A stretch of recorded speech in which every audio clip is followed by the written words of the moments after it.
રાજ્યપાલશ્રીએ બોડેલીના ટીંબી ગામના ગ્રામજનો સાથે રાત્રિ સભા યોજી પ્રાકૃતિક ખેતીના ફાયદા વર્ણવ્યા। ગ્રામજનોને પ્રાકૃતિક કૃષિ અપનાવી અન્યોને પણ પ્રેરણા પૂરી પાડવાનું આહવાન।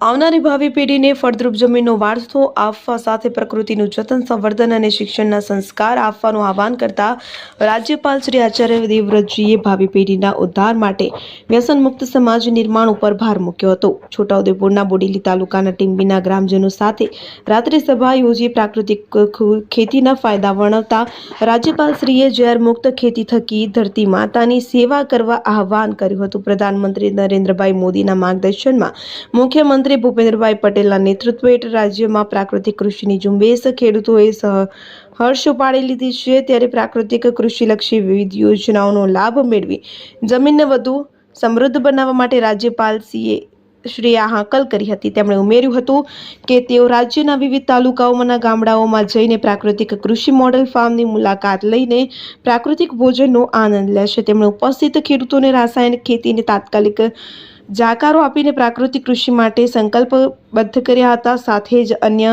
ખેડૂતોને પણ માનવ જાતની સેવા માટેના આ મહાયજ્ઞમાં જોડાવા પ્રોત્સાહન પૂરું પાડ્યું હતું। તેમણે સુખી, સમૃદ્ધિ અને સંસ્કારી ભાવિ પેઢીના ઘડતર માટે પ્રોત્સાહિત કર્યા હતા। તેમણે શિક્ષણનો જીવન મંત્ર અપનાવી સાદગી અને પ્રાકૃતિક જીવન ધોરણ, સ્વસ્થ અને નિરોગી જીવન જીવવાની ચાવી છે તેમ જણાવ્યું હતું। ગ્રામીણજનોની અતિથિ દેવો ભવની ઉચ્ચતર પરંપરાને જાળવી રાખી તેમના છોટાઉદેપુર જિલ્લાના પ્રવાસની આ ઘડી તેમના જીવનમાં ચિરસ્મરણીય બની રહેશે તેમ રાજ્યપાલે જણાવ્યું હતું।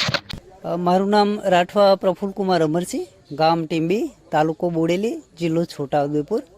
હું 2019થી પ્રાકૃતિક કૃષિનો આરંભ કર્યો હતો અને જે કેવીકે આનંદ કૃષિ યુનિવર્સિટી, કેવીકે મંગલ ભારતી તેમજ આત્મા પ્રોજેક્ટના માર્ગદર્શન હેઠળ વિવિધ પ્રકારની અમે જ્યારે પ્રાકૃતિક કૃષિનું જે અત્યારે આપણું કરીએ છીએ તો એ તાલીમ લીધી અને આપણા ગુજરાત રાજ્યના મહામહિમ રાજ્યપાલ શ્રી આચાર્ય દેવવ્રતજીના ફાર્મ જે ગુરુકુલ ખાતે કુરુક્ષેત્રમાં આવેલું છે, 200 એકરનું ફાર્મ છે, ત્યાં પણ અમે વિઝિટ કરી અને ત્યાં પણ અમને ઘણું બધું શીખવા મળ્યું અને જે પંચસ્તરી બાગવાની છે, પછી જે આપણી ડાંગર છે, ઘણા બધા વિવિધ ક્રોપ્સ અમને ત્યાં જોવા મળ્યા અને એનાથી પણ અમને ઘણી બધી પ્રેરણા મળેલ છે।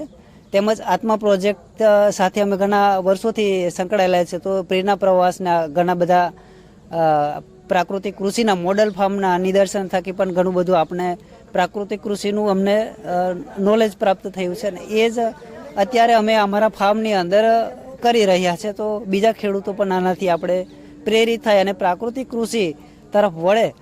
અત્યારે પ્રાકૃતિક કૃષિ એટલે કે પ્રકૃતિના સાનિધ્યની સાથે રહી પ્રકૃતિના જે મૂળભૂત સિદ્ધાંતો છે એને આધારે જે દેશી ગૌ માતાના ગોબર અને ગૌમૂત્રના માધ્યમથી જે આપણે પ્રકૃતિનું જે જતન કરવાનું છે, સાચા અર્થમાં ખેડૂત એના જે ખીલે જો ગાય જ્યાં સુધી ના બંધાય ત્યાં સુધી જે ગૌ માતાની સાચી સેવા છે એ સાર્થક થઈ છે એમ નહીં કહી શકાય। તો વિષમુક્ત આહાર અને ઝેરમુક્ત ખેતી એ એક આખું આપણું એક અભિયાન છે અને એ અભિયાનને આપણે આગળ વધારવાનું છે અને એ જ આપણે મારો એક દરેક ખેડૂતને એક એવો મેસેજ છે કે દરેક ખેડૂત આ પ્રાકૃતિક કૃષિ અપનાવે। જય ગૌ।